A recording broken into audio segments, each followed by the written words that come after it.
네, 반갑습니다.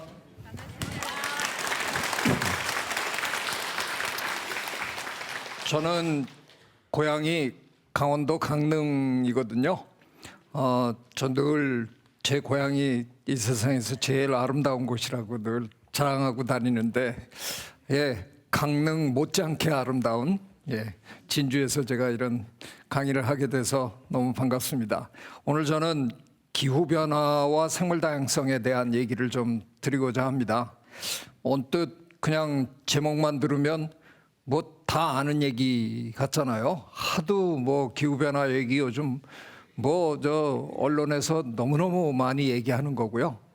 또 뭐 생물다양성은 뭐 그거에 대해서 모르는 사람이 어디 있어 그렇겠지만, 그래도 오늘 제 얘기를 듣다 보면 우리가 이제 저런 문제가 참 심각하구나 하는 걸 이제 좀 느끼셨으면 합니다. 제목은 제가 아낌없이 주는 나무 이렇게 붙였어요.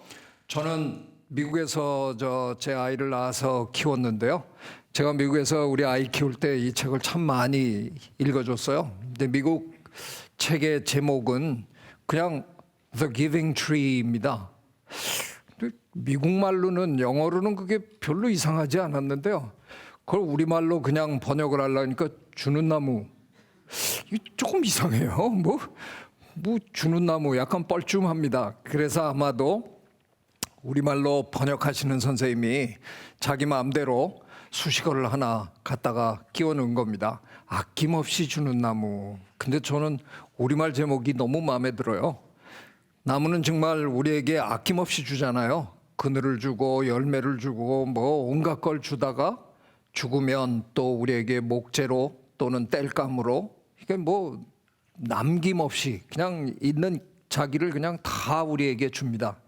근데 여기서 제가 이제 마치 수능 국어반 선생님처럼 질문을 하나 하겠습니다.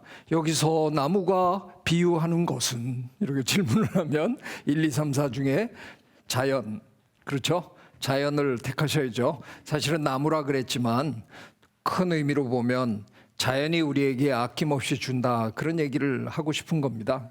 근데 자연이 요즘 뭐 저만 그렇게 느끼는 게 아니라 여러분도 대충 느낌이 있으실 텐데, 자연이 우리에게 잘 안 줘요.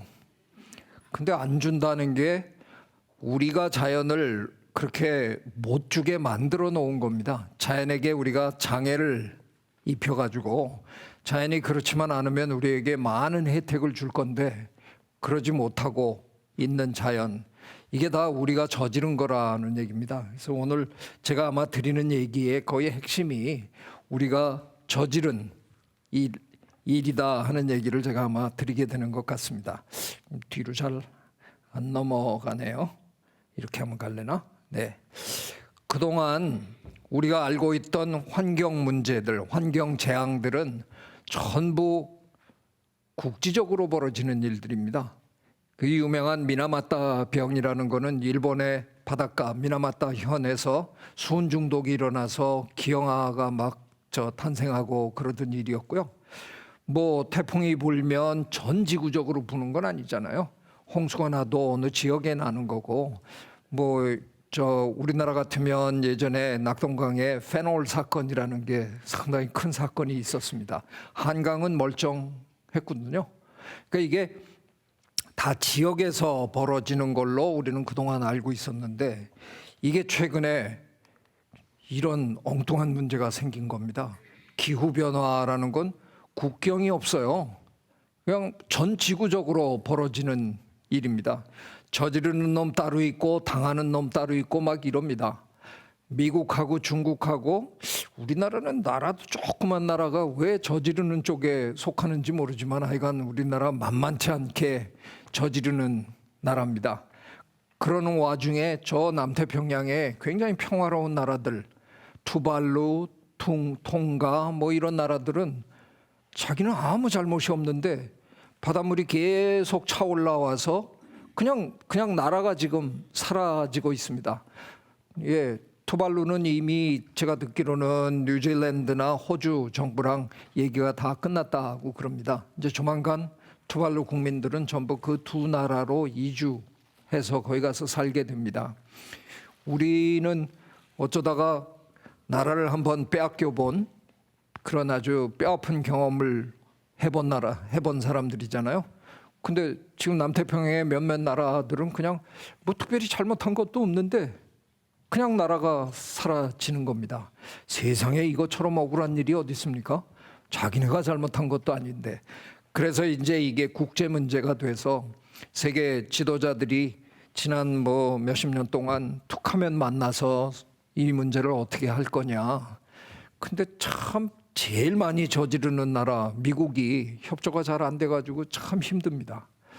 오바마 대통령 때 협조가 됐고요. 근데 오바마 대통령 양쪽으로 대통령 지금 뭐 저 이상한 트럼프라는 양반 뭐 이런 양반들은 뭐 이거 미국 잘못 아니고 심지어는 이런 거 일어나고 있지 않다고 막 부정하면서 지금 전혀 책임을 지려고 하지 않습니다. 그런데 이게 심각한 문제, 지금 뭐 어마어마하게 심각한 문제거든요. 얼마 전에 저 봉화마을에 다녀가신 조지 부시 대통령님하고 저 대통령 선거하셨던 분이죠. 클린턴 대통령 시절에 부통령 하셨었는데 우리나라 선거제도 같으면 대통령이 되셨어야 됩니다. 그러니까 미국 전역으로 보면 표가 더 많았는데도 미국의 선거제도는 좀 얄궂잖아요. 그래서 그냥 어느 주를 거기서 한 표라도 더 많이 얻으면 그 주의 선거인단 표를 몽땅 싹쓸이를 하는 겁니다. 그래서 플로리다를 정말 근소한 표 차이로 놓치는 바람에 전국적으로는 더 많이 표를 얻었으면서도 선거인단 표가 모자라가지고 대통령이 못된 참 비운의 정치인입니다. 그런데 뭐 대통령은 못됐지만 부시 대통령은 못한 노벨 평화상을 이분은 받았잖아요. 왜? 불편한 진실이라는 책을 쓰고 그걸 또 다큐멘터리로 만들어가지고 전 세계인에게 기후변화가 얼마나 심각한 문제냐 이거를 굉장히 잘 알려줬다. 그래서 그 공로를 인정받아서 노벨 평화상을 받았습니다. 근데 제가 오늘 진짜 불편한 말씀을 드려야 되는 게 앨 고어 미국 부통령님께서 얘기하신 불편한 진실보다 지금 진실은 훨씬 더 불편합니다. 저 때 세계인이 전부 충격받았는데 지금 진실은 저 충격하고는 비교도 안 되게 훨씬 더 불편합니다. 이 불편한 진실을 우리가 어떻게 해야 되나 하는 게 우리들의 문제입니다. 우리나라는 사실 참 대단한 나라입니다. 세계적인 이런 문제에 우리나라만큼 발빠르게 움직이는 나라도 세계에 그렇게 많지 않아요. 기후변화 문제가 심각해지니까 뭐 시민단체들이 먼저 나섰습니다. 그래서 2008년 2월 22일인데요. 저때 시민단체들이 모여가지고 세계 최초로 기후변화센터라는 걸 만들었어요.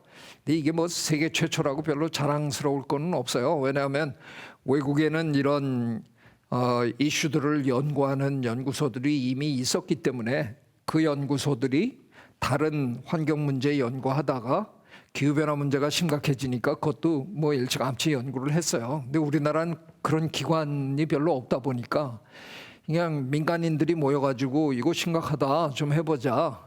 그래가지고 이제 만든 겁니다. 어쩌다가 뭐 제 사진이 저 코너에 보일 텐데요. 어쩌다가 저는 5명의 공동대표에 추대가 됐는데 가만히 제 옆에 있는 분들을 이렇게 나머지 4분을 공동대표들을 이렇게 보니까 저만 학자더라고요. 아, 내가 브레인이구나. 그러면 내가 뭘 해야 되나. 예, 명색이 두뇌면 뭔가 학문적인 일을 지식을 뭐 제공하는 걸 해야 될 거 아니에요. 그래서 저 그날 수락 연설에서 저는 기후변화에 관한 모두가 함께 읽을 수 있는 책을 만들겠다라고 약속을 했습니다. 그리고 저는 약속을 지켰습니다. 그래서 몇 년 후에 기후변화 교과서라는 책을 제가 냈는데요. 우리나라에서 그래도 기후변화에 대한 연구를 뭐 그나마 아직 정부가 그렇게 적극적으로 나서지 않았던 시절이지만 나름 여기저기서 아름아름 기후변화 연구를 조금씩 하신 분들이 계시거든요. 그래서 그분들을 다 초청을 해서 분야별로 이제 전부 논문들을 받아가지고 책을 이제 만든 겁니다. 제가 가끔 이렇게 나서서 일을 하다가 욕을 가끔 먹는데 그 욕이 뜻밖에도 별로 제가 저 자신을 이렇게 돌아보면 그렇게 건방진다는 생각을 저는 사실 별로 안 하는데 제가 뭘 해놓으면 건방지다라는 소리를 가끔 들어요. 건방지게 교과서가 다 뭐야? 누가 그러시더라고요. 예, 교과서라는 거는 우리가 대개 뭐 국가가 이렇게 만들어 왔잖아요. 그 지가 혼자 만들어 놓고 교과서라고 그러면 어떡하냐. 그래서 처음엔 깨갱하고 조금 앉아 있다가 그냥 마냥 밀릴 수는 없잖아요. 그래서 이제 또 반격을 하는 과정에서 제가 지금 이 순간 이 책 한 권이면 기후변화에 관련된 무슨 일이든 덤벼볼 수 있다. 그럼 그게 교과서 아니냐. 우리가 학교 다니면서 가장 기본적으로 배워야 할 지식들을 모아놓은 게 교과서지 않냐. 그렇다고 이게 완벽하다고 난 얘기를 못한다. 근데 모자라는 부분은 우리 학교 다닐 때 교과서가 못하는 부분은 뭐래요? 참고서. 예, 그래서 좀 부족한 부분은 다른 책을 보시면 되고요. 이래갖고 제가 이제 슬금슬금 이제 빠져나갔습니다. 약속을 지켰는데 제가 책을 내면서 책의 서문에다가 또 엉뚱한 약속을 하나, 모름지기 교과서라는 건 시대를 반영을 해야 되는데 그러니까 이게 그냥 해놓고 몰라라 하는 게 아니라 기후변화에 대한 새로운 연구 결과가 나오면 그때그때 개정판을 내줘야 되는 게 맞는 것 같다. 그래서 나는 수시로 개정판을 내겠다라고 썼는데 예, 제가 개정판을 아직 못 내고 있습니다. 예, 지금 쪼들려서 내년쯤에는 한번 개정판을 내야 되지 않을까. 저는 뭐 그래도 제 동료 과학자들이 정말 고맙습니다. 그분들이 정말 진심으로 논문들을 잘 써주셔가지고 아마도 이걸 영어로 번역을 해서 낸다 그러면 세계인들도 다 이 책을 들여다볼 거라고 전 거의 확신했었어요. 기후변화에 관한 거의 모든 기초적인 지식들을 하여간 한 권에다가 다 모았습니다. 이러는 와중에 이제 정부가 따라오더라고요. 2008년에 민간인들이 기후변화센터를 만드니까 그 해에 이제 정부가 국립생태원이라는 걸 만들면 좋겠다라는 기획을 하고 저한테 이걸 맡겨가지고요. 제가 이제 총괄 기획을 했습니다. 그러니까 밑그림을 제가 그렸는데 밑그림 그린 놈이 초대 원장도 하는 게 옳다 이래갖고 저 할 수 없이 2013년에 멀쩡히 서울에 잘 있는 사람을 충청남도 서천군 마서면이라는 곳으로 저를 끌고 가더라고요. 예, 혹시라도 그 지역 출신이 이 방에 계시다 그러면 저를 미리 용서해 주십시오. 저기 진짜 가보니까 완전 깡촌이더라고요. 예, 그냥 저 멋있는 건물, 환경부가 멋있게 만들어준 저 건물 빼면 저 동네 아무것도 없어요. 야, 어쩌다가 내가 여기까지 왔나. 이제 뭐 이러고 있는데, 그러거나 말거나 제가 도착하자마자 마을의 제2 유지가 되더라고요. 군수님 다음으로 제가 중요한 사람이에요. 그래서 뭐 마을 행사만 있으면 군수님이 이제 축사하시더라고요. 하고는 환영사 뭐 이런 거 하시고는 그 마이크 내려놓고 내려가시려고 그러다가 참 생태원장님 오셨네? 한 말씀 하시죠. 그래갖고 저는 준비도 안 하고 있는데 가끔 가다가 마이크 잡아야 돼요. 근데 저 마을 어르신들 쫙 앉아 있는데 제가 이게 주제 파악이 잘 안 돼 가지고 거기서 저는 세계적인 생태학 연구소를 만들어 드리겠습니다. 이렇게 얘기를 한 거예요. 왜냐하면 2008년에는 저한테 환경부가 이걸 가지고 올 때는 그때는 이름이 아직 안 정해져 있었을 때거든요. 그때는 국립생태원이 아니었어요. 그래서 제가 뭐 만드는 겁니까? 그랬더니 뭐 국립으로 생태학 연구소 같은 거 기획해 주시면 됩니다. 그래서 저는 연구소를 기획을 한 겁니다. 그러니까 내려가서 한 말씀 하라 그러니까 세계적인 생태학 연구소를 만들어 드리겠습니다 이렇게 얘기를 하는데 어르신들 표정이 영 맞득지 않더라고요. 뭐 씹은 표정을 이렇게 쓰세요. 쟨 왜 왔냐 이런 표정을. 그러더니 웬걸 뭐 제가 원장실에 앉아 있는데 좀 막무가내시더라고요. 이장님 뭐 군의원님 이런 분들 제 비서가 막는데도 그냥 문 펄컥 열고 들어오시면서 원장 계신가? 그러고 그냥 들어오세요. 그래서 저 앉아있다 뻘떡 일어나서 아이고 어서 오세요. 근데 그 원장님 우리가 땅 드렸는데 우리를 뭘 줄 거요? 그러세요. 지금 뭘 드려야 됩니까? 땅값은 정부가 다 계산해 드린 걸로 아는데 그놈의 입장료 붙들고 있으면 뭐해요? 그거 국고로 가는 놈의 거 그거 마을에 풀어요. 그래서 아니 그냥 입장료를 내놓으라고요? 그 제가 할 수 있는 일이 아닌데요. 저 방문자 센터 몇 놈 들어가지도 않더만 그거 우리 주면 서천 김도 팔고 토산품 좀 팔고 진짜 사흘이 멀다 하고 쳐들어오셔서 맡긴 돈 찾아가시는 분들처럼 내놔라 하는데 제가 내가 왜 이런 소리를 들어야 되나? 나는 이게 무슨 말도 안 되는 이런 일인가? 그러다가 제가 퍼뜩 임명장 받던 날 생각이 나는 겁니다. 환경부 장관님한테서 임명장을 받고 티타임을 이렇게 간단히 하는데 장관님이 저한테 밑도 끝도 없이 원장님이 1년에 관람객을 한 30만 명 유치를 하셔야 됩니다. 그러더라고요. 이건 무슨 소린가 제가 이해가 안 돼가지고 장관님 그 제정신으로 지금 하시는 말씀이십니까? 이제 거의 그런 수준으로 대들었어요. 장관님 왜 그러시냐고. 아니 서울에서 용산역에서 기차를 타면 장항역까지 3시간 20분 걸리고 고속버스 타고 군산에 갔다가 택시 타고 들어오면 3시간 반 걸리고 자가용 몰면 서해안 고속도로를 달려야 되는데 거기 뭐 수시로 막히거든요. 그래서 재수 없으면 4시간 5시간 걸리는 거리를 어떤 미친놈이 온다고 30만 명이 이게 도대체 무슨 말씀이세요? 장관님이 오히려 저한테 사과를 하시면서 그 심정 이해합니다. 근데 우리가 지역 주민한테 약속한 게 있어서 말이죠. 그러니까 알고 보니까 국립생태학연구소를 만들고 저보고 연구소장을 하라고 내려보낸 게 아니라 지역 경제에 보탬이 되라고 저를 내려보낸 거였어요. 그 금강 건너 군산에는 사만금을 개발했잖아요. 근데 우리도 갯벌 많은데 왜 우리는 갯벌 못 건드리게 하냐. 그리고 중앙정부로 쳐들어서 삭발하고 막 이러는 바람에 정부가 그래도 이제 갯벌은 더 이상 건들지 맙시다.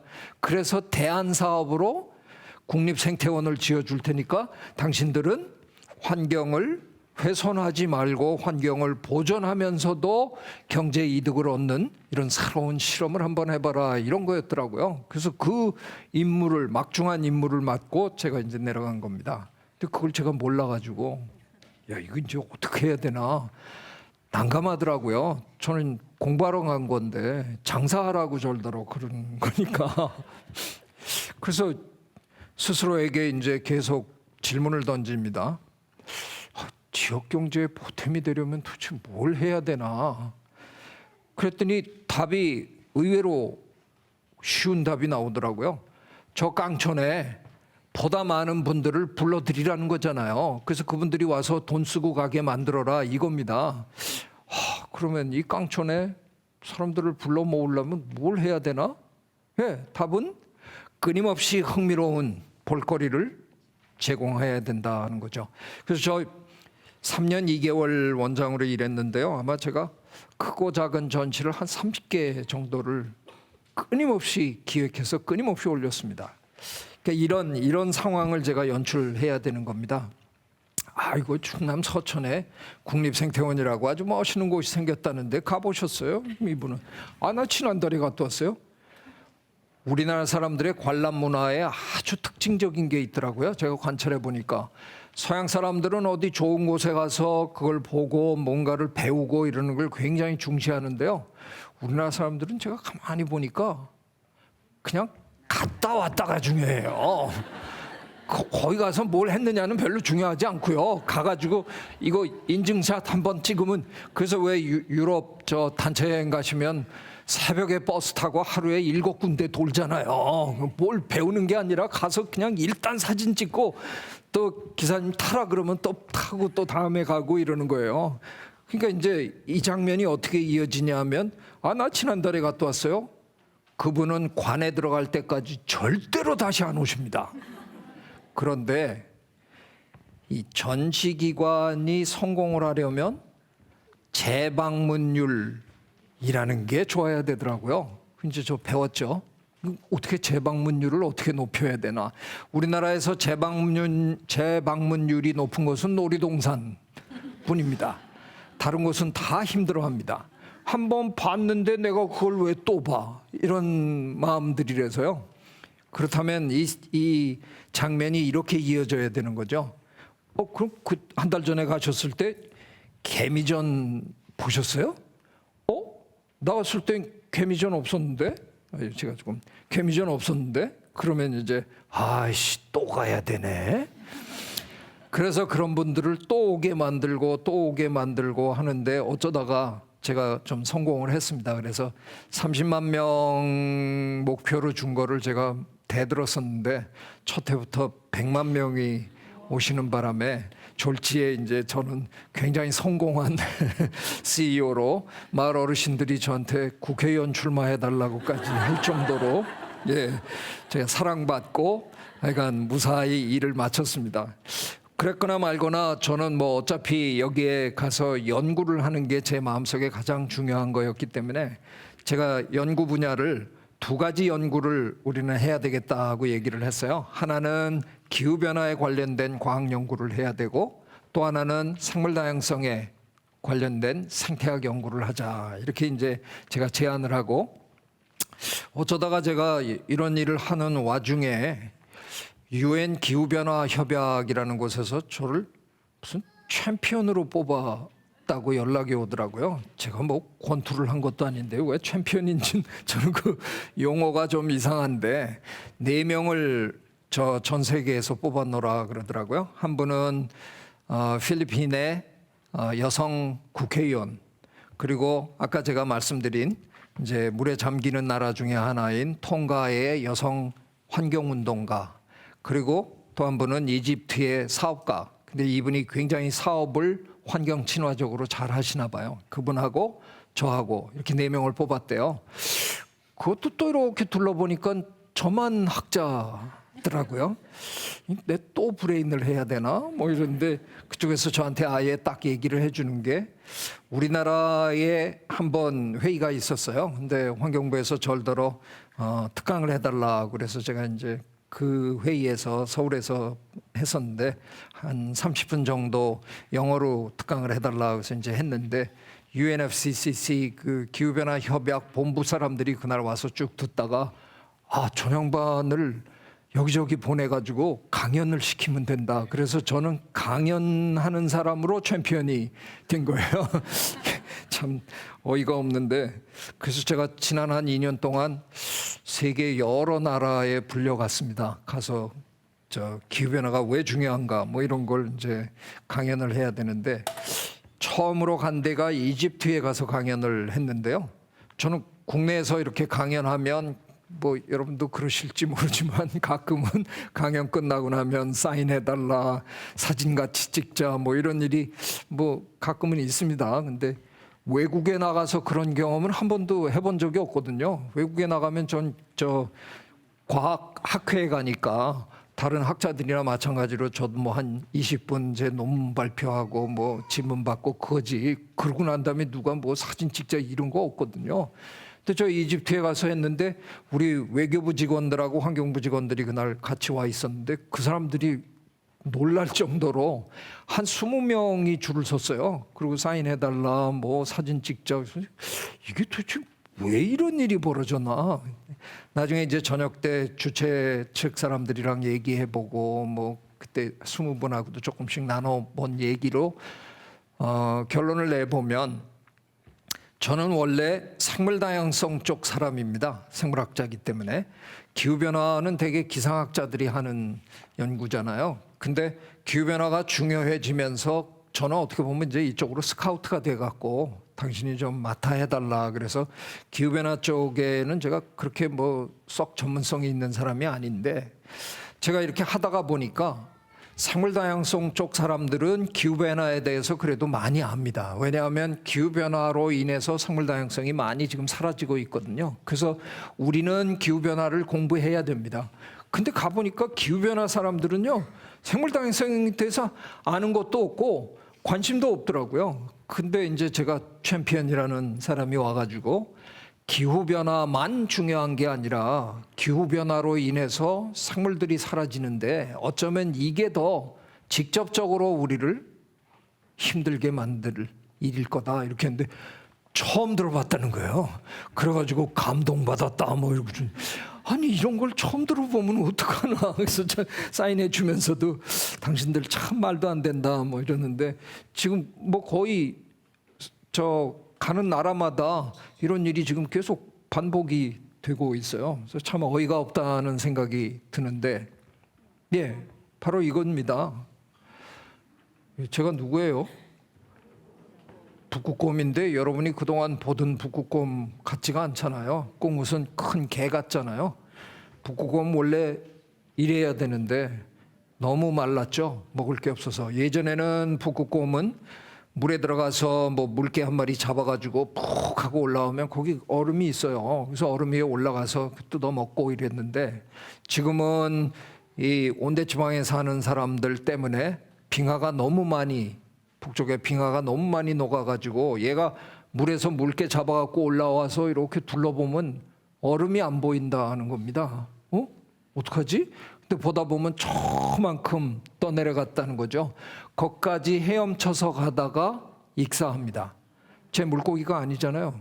저는 수영을 굉장히 잘 하는데 그렇다고 끊임없이 수영할 수 있는 동물이 아니잖아요. 그러니까 요즘엔 물에 안 들어갑니다. 안 들어가고 마을로 내려와서 쓰레기통을 뒤지기 시작한 겁니다. 그 먹을 게 없는 거죠. 그래서 지금 이렇게. 그러니까 기후변화로 인해서 생물이 사라지고 있는 겁니다. 이게 굉장히 심각한 문제가 되고 있는 거죠. 그래서 저는 국립생태원에 미션을 이렇게 정했습니다. 세계적인 생태학 연구를 바탕으로 자연환경의 보존과 자연환경을 어떻게 보존할 것인가와 생태문화 확산을 도모해서 지속가능한 미래 구현에 기여한다. 생태문화라는 단어에 조금 귀를 기울여 주십시오. 제가 2013년에 이 미션을 세울 때만 해도 여러분이 인터넷에 생태문화 이렇게 치면 별로 뜨는 게 없었습니다. 우리가 별로 사용하던 용어가 아니었다는 뜻입니다. 저는 생태문화를 개발문화의 반대 개념으로 제가 만들어낸 겁니다. 우리나라는 개발문화 국가입니다. 땅은 이렇게 좁은데 전 세계에서 단위 면적당 시멘트를 가장 많이 쓰는 나라 중에 하나입니다. 이렇게 지어대다가 우리 어떡하려고 그러냐는 게 제 걱정입니다.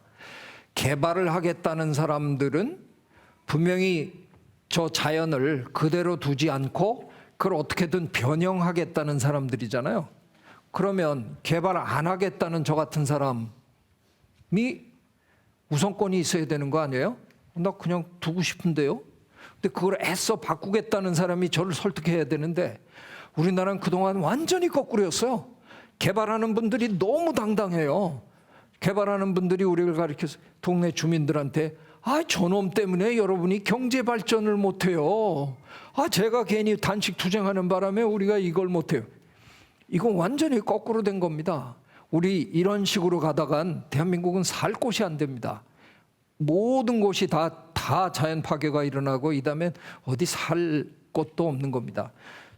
미세먼지 그냥 자연이 우리 괴롭히려고 일부러 만들어서 우리한테 날려보내는 거예요. 우리가 만들어 놓고 우리가 콜록거리고 있어요.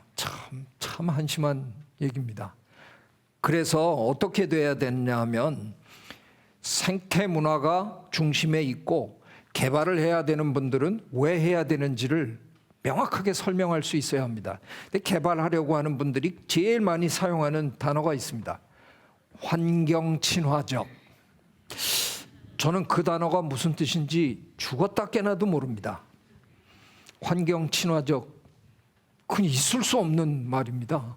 개발하면 일단 환경은 파괴되는 겁니다. 어떤 형태로든. 환경은 미래 세대로부터 빌려 쓰는 것이다. 이런 얘기 참 많이 들으시죠? 근데 왜 미래 세대로부터 빌려 쓰는데 차용증은 안 쓰세요? 그래서 제가 요즘엔 차용증을 쓰자 하는 주장을 열심히 합니다. 아이고, 어떻게 차용증 써요? 쓰면 되죠. 그래갖고 이제 개발을 해야 되는 사람들이 미래 세대 대표를 저기 우리 앉아 있는 꼬마가 대표라고 치고요. 대표하고 마주 앉아서 이제 차용증을 써야 되는 겁니다.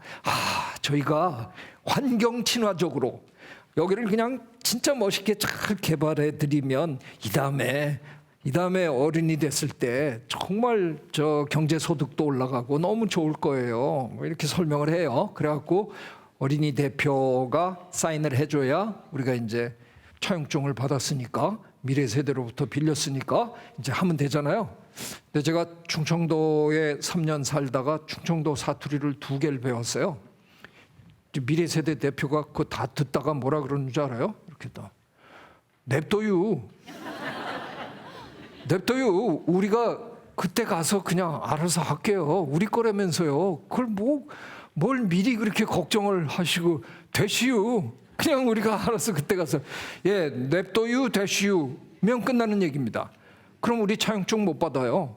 제가 미래 세대의 대표라 그러면 저는 뭐 당연히 그렇게 할 거예요. 내 건데 왜 아저씨가 먼저 하시려고 그래요? 우리가 그때 가서 하면 되는데 그냥 냅둬요 되시요. 그럼 끝나는 겁니다.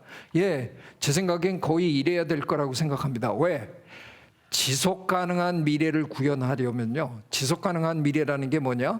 우리가 지금 자연으로부터 누리는 혜택을 우리 후손도 누리게 해줘야 된다. 이게 지속 가능한 미래거든요. 그러려면 적어도 개발이 중심이 돼서는 안 되고요. 생태 문화가 중심이 돼야 된다 하는 겁니다. 이걸 어떻게든 우리 국민의 인식 체계에서 한번 바꿔보려고 제가 열심히 노력한 거고요. 초대 원장이 되니까 뭐 별의별 일을 다 해야 되더라고요. 미션도 만들어내야 되고 비전도 세워야 되고 핵심 가치라는 걸 만들어야 되더라고요. 근데 제가 행정 경험이 전혀 없는 사람이거든요. 저는 대학에서 보직도 안 해본 사람이라 갖고요. 너무 몰라가지고 그 핵심 가치 뭐 미션 이런 거 만들어야 된다고 보고가 올라오길래 제가 만드는 건 줄 알고 제가 원장이니까 내 기관에 그걸 내가 만들어야 되는 줄 알고 밤에 잠을 설치면서 관사에서 혼자 열심히 만들었어요. 근데 제가 솔직히 고백하면 이런 걸 좀 좋아하거든요. 통섭 뭐 이렇게 만들고 뭐 인생 이모작 뭐 이런 거 만들고 뭐 이런 걸 조어하기를 되게 좋아하는데 그래서 열심히 만들었어요. 그리고 어느 날 회의를 시작하려고 그러는데 제가 잠깐 내가 그동안 핵심 가치를 좀 생각해 봤는데 근데 옆에 경영본부장이 있다가 제 마이크를 꽉 잡으면서 원장님 안 됩니다 그러더라고요. 제가 하여간 3년 동안 제일 많이 들은 얘기가 원장님 안 됩니다 였는데요. 저는 뭔가를 하고 싶은데 그냥 그렇게 안 된다고 자꾸 그러는지 그래서 왜 안 돼요? 그랬더니 용역 발주한대요. 저거를 만들어주는 기관이 있대요. 우리나라 우리 사회에 무슨 능률 뭐 이런 단어가 들어가는 기관이 있고요. 생산성 뭐 이런 거 들어가는 기관도 있고 뭐 그런 곳에서 만들어 준대요. 제가 얼마나 뻘쭘했겠어요. 내가 만들어야 되는 줄 알고 나 만들었는데 이러려고 그러는데 그 원장님이 만드는 게 아니거든요. 이렇게 된 거예요. 그래서 이제 개경하고 있는데 한 2달쯤 지나니까 거기서 중간 발표를 하러 오더라고요. 근데 턱 제가 앉아 있는데 화면 탁 하는데 핵심 가치 이러더니 뭐 수월성, 탁월성 해갖고 성자 돌림으로 단어 4개를 쫙 하는데 와 미치겠더라고요. 그래서 손 들었더니 원장님 질문 있으세요? 그거 왜 LG화학 걸 우리한테 가져오셨어요? 이거 LG화학 거 아닌데요? 생태원 건데. 아니 세상 천지에 수월성 싫어하는 놈의 조직이 어딨냐고. 그 LG화학 좋아하겠네. 삼성전자도 좋아하겠네. 요 옆에 농협에 갖다 줘봐요. 농협도 아주 좋아할 텐데. 어느 기관이나 다 맞는 그런 거 말고 누구한테 얘기 안 해줘도 이렇게 탁 읽다가 생명사랑, 다양성, 창발, 멋, 야 그거 국립생태원 핵심같이 하면 참 좋겠다. 그렇게 만들어 달라고 그랬더니 뭐 주섬주섬 짐 싸갖고 가더라고요. 몇 달이 지나도 소식이 없어서 제가 이제 그 어떻게 됐는지 좀 알아보세요. 그랬더니 오후에 이제 보고가 들어오는데 반납하겠다고 그러더래요. 그래서 잘 됐다. 받아오세요. 제가 다 만들어 놨잖아요. 그러니까 받아오세요. 그랬는데 웬걸 감사실장이 또 헐레벌떡 제 방문 열고 들어오면서 원장님 안 됩니다 그러더라고요. 뭐가 안 돼요? 이게 기관 평가에서 감점을 당한대요. 그리고 기관장 평가에도 감점 당한대요. 국민의 세금으로 집행을 했는데 실패했잖아요. 그래서 돌아왔다는 거죠. 그건 감점이래요. 못 만든다잖아요. 그래도 원장님 그렇게 하시면 안 됩니다. 그래서 할 수 없이 그 팀을 불러놓고 서울에서 토요일 날 제 주변에서 정말 머리 잘 도는 사람 한 7명을 제가 점심 사주겠다고 꼬드겨가지고 불러서 아침 9시부터 저녁 7시까지 함께 하루 종일 브레인스토밍을 해갖고 만들었어요. 저녁 때. 다 만들고 나니까 제가 만든 거였어요.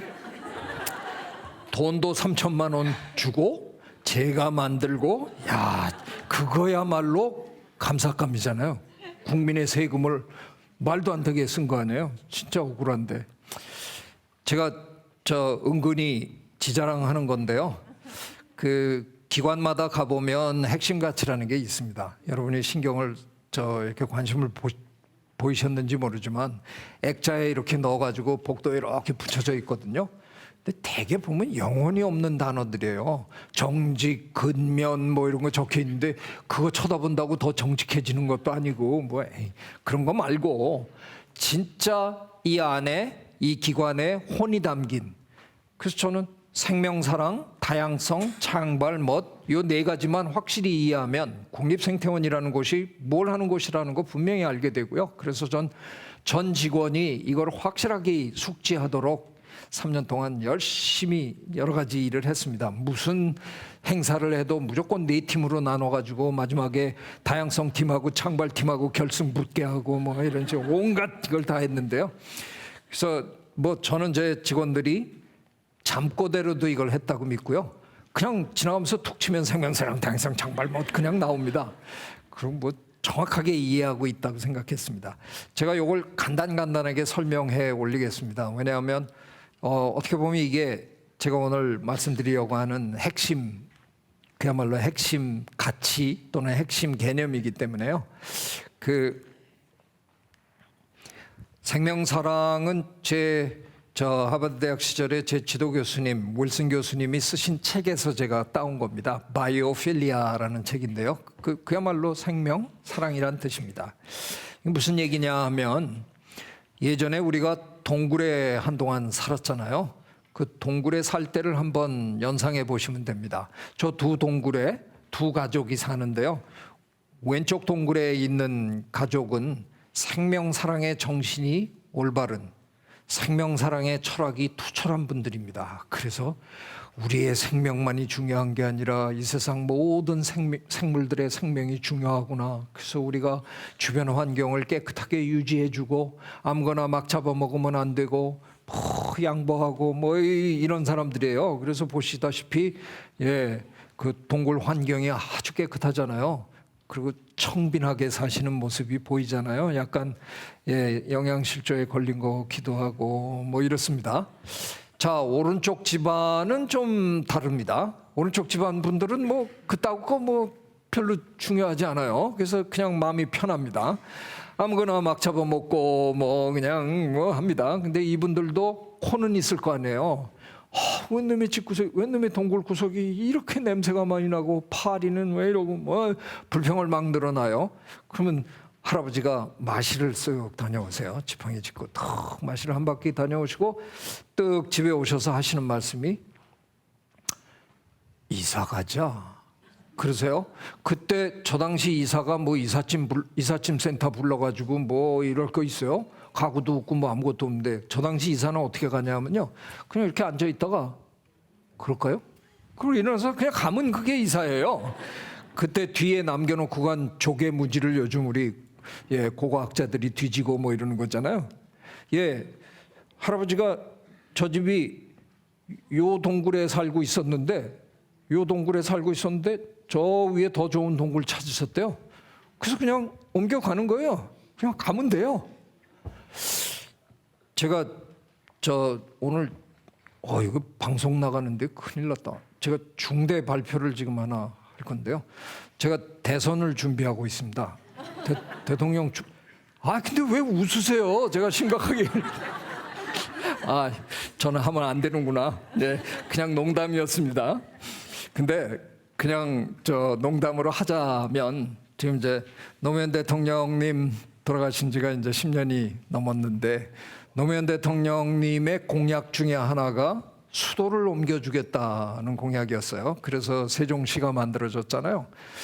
그게 틀린 생각은 아닙니다. 서울이라는 도시가 너무 혼잡하고 이러니까 이게 수도로서 기능하기가 어려울 것 같다. 그래서 정말 그 제대로 된 도시를 수도를 하나 만들겠다. 근데 문제는 현실은 녹록지 않은 겁니다.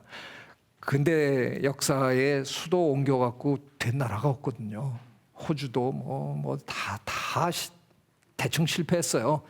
하여간 노무현 대통령이 어떻게든 해보려 그래서 지금 어쨌든 세종시가 만들어졌고 아직도 이렇게 자리를 제대로 못 잡고 있잖아요. 세종시 공무원들 일주일에 두세 번씩 서울에 왔다 가야 되고 제가 보기엔 가장 빠른 시일 내에 어느 정도 안정화되려면 국회가 가야 된다고 생각하는데 저 국회의원들은 꿈쩍을 안 합니다. 제가 보기엔 그분들만 내려가도 확실히 달라질 것 같은데 그래서 서울에서 내쫓고 싶은 마음이 저는 참 많은데 근데 저는 수도를 옮겨주는 정도가 아니라 나라를 옮겨드리겠습니다라는 공약을 내세우고 제가 이제 출마를 합니다. 여기 앉아 계신 모든 분들께 캐나다로 우리가 전부 가갖고 한 분 앞에 10에이커씩 큰 땅을 하나씩 다 드리겠습니다. 그 나라가 넓잖아요. 그러니까 제가 쪼개갖고 한 분한테 다 저를 안 찍으면 이상한 분들이에요. 그러니까 저는 무조건 당선되게 돼 있어요. 그래서 이제 대통령이 됐잖아요. 근데 제가 해봤어야지 이게 누구한테 시켜야 되는지도 모르죠. 저 트루도 총리한테 전화하세요. 내년에 우리가 간다고. 이게 무슨 말이나 되는 얘기입니까? 트루도 총리가 웬 이런 미친 놈들을 다 봤나? 지네가 뭔데 우리나라로 그냥 와? 옮겨갈 동굴이 없습니다. 우리 인간은 이제 너무나 성공한 동물이라서요. 어디 옮겨갈 동굴이 없습니다. 그래서 지금 우리가 살고 있는 이곳에서 어떻게 하든 사람답게 보다 질 높은 삶을 살고 더 중요한 건 우리 아이들에게, 우리 아이들의 아이들에게, 그 아이의 아이들에게 또 좋은 환경을 물려줄 수 있도록 최선을 다해야 된다는 겁니다. 스티븐 호킹 박사님, 얼마 전에 돌아가신 우주물리학자 스티븐 호킹 박사님 우리나라에 예전에 오셔가지고 도대체 나는 환경 문제로 걱정하는 사람들 이해가 안 된다. 우리가 우주 개발해 줄 텐데 뭐가 걱정이냐.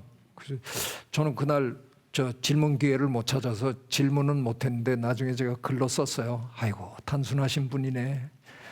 예전에 신대륙 개발했을 때 누구 갔어요? 유럽에서 감옥에 있는 사람들, 못 사는 사람들 다 그쪽으로 내쫓았어요. 화성 개발했다고 칩시다. 가실래요? 전 안 갈래요. 여기서 모기 뜯기고 뭐 이러면서도 여기서 살래요. 화성에 까치도 없고 은행나무도 없고 뭐 아무것도 없어요. 돌밖에 없는 거길 왜 가요, 제가? 그게 해결책이 아니라는 겁니다. 우리는 여기서 살아야 됩니다. 그런데 우리 후손도 살 수 있게 우리가 환경을 잘 잘 유지해서 줘야 된다는 겁니다. 다양성은 뭐 너무나 당연히 국립생태원의 핵심 가치가 돼야 됩니다. 왜냐하면 생태학이라는 학문이 다양성을 연구하는 학문입니다. 어쩌다가 지구에 이렇게 다양한 생물들이 모여서 관계 맺음을 하고 사느냐, 그 관계를 연구하는 학문이 생태학이에요. 그러니까 너무나 당연히. 그런데 이 시점에서 제가 불편한 도전을 해야 됩니다. 말로는 여러분이 그런 말씀 참 많이 하세요. 다양한 목소리가 존재하는 사회가 좋은 사회다. 뭐 다양해야 된다. 근데 왜 난민 안 받겠다 그러고 동남아시아에서 오신 분들 그렇게 싫어하고 그러세요? 다양해야 된다고 머리로는 생각하는데 행동으로는 잘 이어지지 않는. 그러니까 다양성이 뭔가를 이해를 좀 제대로 하시고 있나? 그래서 제가 오늘 그걸 한번 설명을 드리겠습니다. 이게 제 오늘 강의의 가장 중요한 핵심이라고 생각하셔도 과언이 아닙니다. 안 넘어가네. 네. 네. 제 강의가 재미가 없어가지고 잠시 졸다가 깨나시면 큰일이 납니다.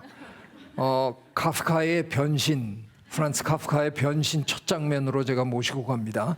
깨어나 보니 갑충이 되어 있었다 이렇게 시작하잖아요. 그 소설이. 예, 잠깐 졸다가 깨나면 애벌레가 되십니다. 근데 저 애벌레가 이 이파리를 너무너무 좋아합니다. 너무 맛있어요. 그래서 막 먹고 나는데 저걸 다 먹고 나면 고민이 생기는 거죠. 자연계에는 똑같은 식물이 바로 옆에 있을 확률이 별로 높지 않거든요. 다 먹었어요. 근데 옆에 있는 식물을 이렇게 조금 먹어보니까 이건 아니야. 그러면 이제 고민이 빠지는 거죠. 좀 맛없지만 이걸 그냥 먹어? 아니야. 나 똑같은 거 먹을래. 그러면 쟤는 길을 떠나야 되잖아요. 저 똑같은 식물을 찾으러. 한 7m쯤 떨어져서 또 한 그루가 있다고 칩시다. 우리한테요 뭐 7m 그냥 한 18자국이면 가지만 저 작은 곤충에게는 그 7m가 9만리 같은 길입니다. 게다가 제가 저기 있네 보고 가는 게 아니잖아요. 쟤는 이러고 가야 돼요. 여기 있나 여기 있나. 이건 그러니까 9만리가 아니라 90만리예요. 그러니까 제가 저 식물을 찾아서 가는 기간 동안 제가 갉아먹은 식물은 또 생장합니다. 서로 시간을 주는 겁니다. 그래서 다양성만, 시간만 존재하면 다양성이 확보가 된다는 겁니다. 이렇게 단순한 논리가 하나 있는 겁니다. 제가 예전에 코스타리카에 많이 다녔는데요. 바나나 농장에 한번 가본 적이 있어요. 이 바나나 농장인지 바나나 공장인지 모르게 생겼는데 그 바나나 농장의 뒷산에 올라가서 턱 내려다 보니까 눈이 모자라게 바나나가 심어져 있더라고요. 비행기로 막 약 뿌리고 뭐 이러더라고요. 여러분이 바나나 이파리를 특별히 좋아하는 애벌레라고 지금 상상을 한번 해주십시오. 예, 언덕에서 지금 여기를 내려다보고 계십니다. 기분이 어떠십니까? 진짜 미치겠다.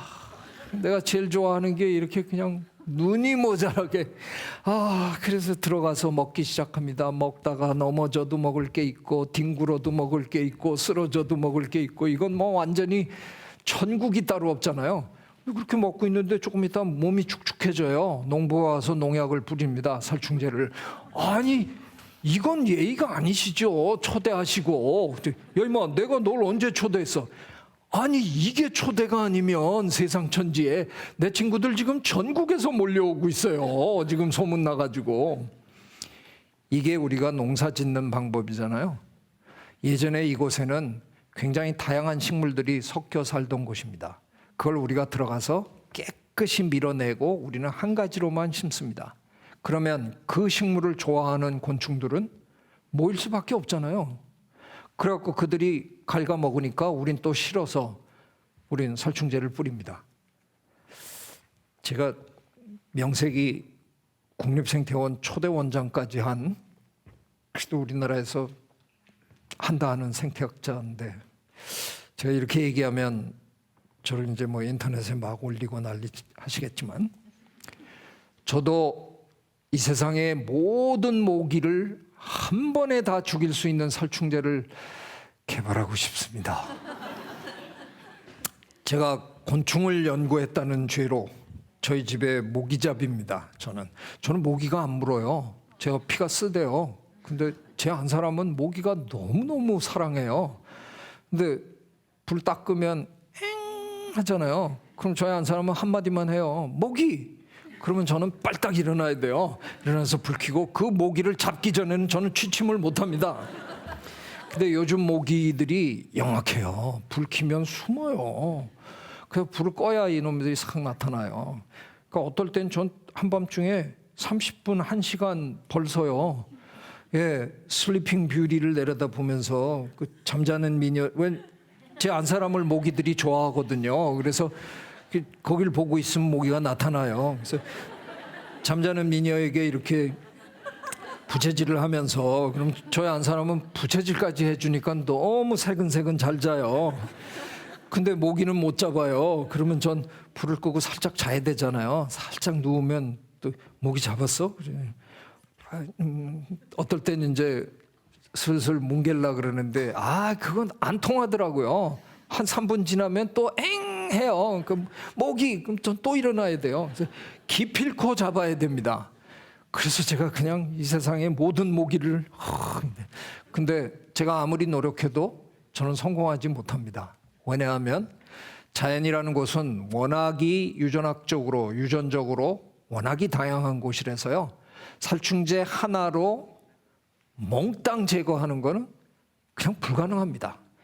농부는 기분 좋아서 돌아갑니다. 쫙 보니까 뭐 후두둑 떨어지고 다 죽는 것 같으니까 대충 나 다 제거했다. 그리고 돌아가는데 그 다음에 와보면 또 이놈들이 갉아먹고 있어요. 그래서 이 자식들이 작년에 내가 다 죽였는데 왜 와? 그래갖고 또 뿌려요. 이번에 안 죽어요. 왜 안 죽어요? 안 죽는 놈의 자손이 온 거잖아요. 내성을 가지고 있는 놈의 자손들이 온 거예요. 그럼 우리는 어떻게 해야 돼요? 다시 실험실에 들어가서 더 독하게 만들어야죠. 죽여야지. 그래서 더 독하게 만들어서 뿌려갖고 죽는 것 같아요. 근데 한 2년 지나면 또 돌아와요. 더 독하게 만들어요. 이번엔 수은도 좀 집어넣어. 캐드뮴도 좀 집어넣어. 그냥 그런 중금속 막 집어넣어가지고 막 죽이는 거예요. 야, 죽여야 되겠다는 그 일념으로 이제 막 하는 거죠. 근데 어느 날 주변 강에 물고기들이 배를 뒤집기 시작합니다. 그리고 마을 주민들이 병원에 가기 시작하고요. 자연 생태계는 네트워크로 연결되어 있어서요. 먹이 사슬로 다 연결되어 있습니다. 생물 농축 현상이라는 게 있습니다. 하루살이들은요, 물속에 있는 하루살이들은 우리가 독극물을 집어넣는데 하도 조금 먹어서 걔네들은 별 지장 없이 그냥 평상시대로 살아요. 근데 그 하루살이를 10마리 잡아먹은 피라미는 비틀비틀합니다. 농축이 됐으니까 10마리 분량이 여기 다 들어왔잖아요. 피라미 10마리 잡아먹은 잉어는 뒤집어지는 겁니다. 그 잉어 잘못 먹은 외갈이 나가 떨어지는 거고요. 우리도 병원에 가는 겁니다. 결국은 우리가 저지른 일이 제일 상위에 있는 우리에게 되돌아올 수밖에 없는 구도로 돼 있다는 겁니다. 제가 지금 이 자리에서 농업을 포기합시다 이런 얘기를 제가 하고 있는 건가요? 그럴 수는 없죠. 예, 우리가 만물의 영장이 된 게 농업혁명 때문에 됐는데 제가 농업 포기하자고는 차마 용기를 못 냅니다. 그래도 입은 삐뚤어졌어도 말은 바로 하라 그랬다고 저 이건 지적할 수 있어요. 우리가 농업을 하는 방법은 처음부터 글러먹었습니다. 처음부터 이렇게 다양성을 완전히 제거하고 하는 건 아니었습니다. 다양성을 유지하면서 농업을 했었어야 되는데 완전히 이렇게 하다 보니까 우리는 지금 이 악순환의 쳇바퀴에 걸려가지고 내리지도 못합니다. 우리는 지금 점점 독한 약을 개발해야만 하는 이런 악순환에 지금 끌려가고 있는 겁니다. 언제까지 우리가 이걸 할 수 있을지는 두고 봐야 합니다. 제가 그 국립생태원장 하는 시절에 UN 생물다양성 협약이라는 데 어쩌다가 제가 의장으로 추대가 돼갖고 UN 회의를 2년 동안 저 주재를 했었는데요. 본부가 캐나다 몬트리올에 있어요. 한 번에 갔다가 시차 적응을 못해갖고 잠이 안 와서 다시 불을 켜고 TV를 켰는데 그냥 완전 실수를 한 거죠. 그날이 무슨 날이었냐? 트루도 총리가 내각을 임명하는 날이었어요. 저 많은 사람을 한 사람 한 사람 임명장을 주고 그 사람이 연설하고 들어가서 앉고 또 다음 사람이 나오고 하더라고요. 이걸 캐나다 국영방송이 몇 시간을 그냥 생방송을 하더라고요. 국영방송은 그런 거 하라고 만든 거잖아요. 제가 MBC에 과감히 한번 제안할까요? 지난번에 강원도에 산불 났을 때 전국에 소방대원들이 다 강원도로 달려가서 그냥 정말 잠도 못 자고 해갖고 그걸 불길을 잡았잖아요. 세계인들이 감탄했어요. 한국 사람들은 뭐냐? 이게 미국에서 벌어졌으면 한 달을 탈 거예요. 근데 우린 그걸 며칠 만에 잡았잖아요. 예, 전 국영방송 MBC가 하루 종일 그분들 한 분 한 분 사진하고 그분 이름하고 그분 소개하고 한 사람 앞에 1분씩 탁 이렇게 해갖고 하루 종일 그 방송만 한 번 하면 어때요? 그러라고 제가 시청비 내고 뭐 이러는데 하여간 뭐 제가 이날 두 눈 부릅뜨고 발을 정자 그리면서 저 방송을 봤다는 거 아닙니까? 왜? 제가 한국서 떠나기 전에 신문에서 읽었거든요. 트루도 총리가 여성 장관을 50%를 하겠다라고 공언했어요. 너 진짜 50% 하나 보자. 그래갖고 제가 여성 하나, 남성 이거 갖고 정확하게 50%를 여성 장관으로 하더라고요. 저분이. 거기다가 여러분도 그렇게 느끼시나요? 지금 세계는 마치 이런 분들, 저 머리 위에 뭐 이렇게 쓰신 분들, 터번 쓰신 분들 때문에 이 세계가 망하는 것처럼 미국이 대표적으로 그런 나라를 막 탄압하면서 이러잖아요. 에이, 절대 그렇지 않을 겁니다. 저분들도 다 좋은 사람들이고요. 우리가 이렇게 같이 잘 살면 좋은데 이게 이렇게 자꾸 대립해서 트루도 총리는 저런 분을 두 분이나 장관으로 딱 세워놓는 겁니다. 이게 다양성이잖아요. 여기서 끝나지 않았어요. 저 화면에 제 저쪽 끝에 누가 계십니까? 휠체어를 타신 분이 계십니다. 우리 그냥 말로만 장애우들을 뭐 돕자 어쩌고, 저분은 장애우 장관도 한 분 딱 갖다 세워놓는 겁니다. 야, 제가 그 다음날 이제 회의를 주재해야 되는데 쿠벡주의 환경부 장관이 와서 축사를 하기로 했어요. 여성 장관이더라고요. 왔는데 제가 그분을 이제 소개를 해야 되니까 근데 제가 약간 멋을 좀 부렸습니다. 총리 한 사람 때문에 세계에서 가장 멋있는 나라가 된 캐나다의 환경부 장관을 소개하겠습니다. 그런데 이 여성이 너무 좋아가지고 축사는 안 하고 3분 동안 트루도 총리 자랑만 막 너무 좋은 분이세요. 뭐 난리가 났어요. 이제 쉬는 시간에 제가 트루도 총리님 언제 만나실 기회가 있으시죠? 그랬더니 있대요. 그래서 만나면 제가 조의를 표한다라고 하더라고. 그러라고. 그건 무슨 소리예요? 그래서 아니 이 사람들 데리고 무슨 국정 운영을 하려 그래요? 아니 그냥 한마디 하면 그냥 장관들이 알았습니다. 그리고 딱 받아 적어서 착 해야지. 그게 국정이 일사천리로 되지. 전부 생각이 다르고 다 다양한 이 사람들 데리고 무슨. 그런데 지금 전 세계에서 정말 캐나다가 가장 괜찮은 나라가 돼가고 있습니다. 지금 경제도 잘 굴러가고 있고요. 정말 멋있는 나라가 총리 한 사람의 이것 때문에. 저희 이 방송 보면서요. 제가 좀 남자치고 눈물이 좀 많은 사람이긴 한데 저런 거 보고 울면 좀 약간 이게 병 수준은 아닐까. 남의 나라 호텔 방에 혼자 앉아가지고 그 나라 내각 임명하는 프로그램을 보면서 제가 출출 짰다는 거 아닙니까? 저는 평생 다 꺼졌네요. 저는 평생 자연의 다양성에 대해서 연구한 사람이거든요. 너무 아름다운 곳을 많이 봤습니다. 그런데 제가 이 세상에 태어나서 본 다양성 중에 이거보다 아름다운 다양성은 좀 본 적이 없습니다. 이런 세상을 우리가 만들어 가야 된다는 겁니다. 다양성이라는 건 쉬운 일이 아닙니다. 하지만 다양한 사회를 만들어 가기 위해서 노력하다 보면 반드시 좋은 세상이 옵니다. 다양한 사회는 시끄럽습니다. 그렇지만 그래야 거기서 창의적인 게 나옵니다. 균질의 사람들이 모여서 살면 뭐 편안하기는 할지도 모릅니다. 그러나 발전을 기대하기는 어렵다는 겁니다. 다양성은 이런 겁니다. 근데 다양한 사람들이 그냥 모여서 다양한 짓거리를 하고 끝내면 그건 죽도 밥도 아닙니다. 다양한 사람들이 모여서 창발적으로 일해야 된다는 겁니다. 창발은 영어로 emergence라고 하는데요. 어떻게 보면 이 아래 단계에서 이렇게 막 일한 거에 합이 그냥 합으로 끝나는 게 아니라 그거보다 더 큰 걸 만들어내는 일종의 시너지 뭐 이런 걸 의미합니다. 제가 생물학으로 이걸 한번 설명을 한번 드려보겠습니다. 자연과학에는요, 물리학, 화학, 생물학 이렇게 세 분야가 있거든요. 근데 제가 평생 생물학을 하면서 이제 제 나름대로 느끼는 게, 야, 생물학은 참 물리학이나 화학하고 너무 다르다 하는 걸 느낍니다. 물리학이나 화학은 1 더하기 1이 반드시 2여야 하는 학문입니다. 1 더하기 1이 잘못해서 1.9, 2.1이 되면 큰일 납니다. 터지고 뭐 멈추고 뭐 다. 근데 생물학은요, 1 더하기 1이 2인 경우가 별로 없어요. 제가 해보니까 2보다 큰 경우가 너무 많아요. 제가 뭐 특별히 가져온 게 없어서 저쪽부터 부탁을 드리는데 간세포 하나씩만 여기다 꺼내서 쭉 좀 주세요. 제가 저 끝에서 이제 다 모으면 간세포 이만큼 모으면 뭐가 됩니까? 네?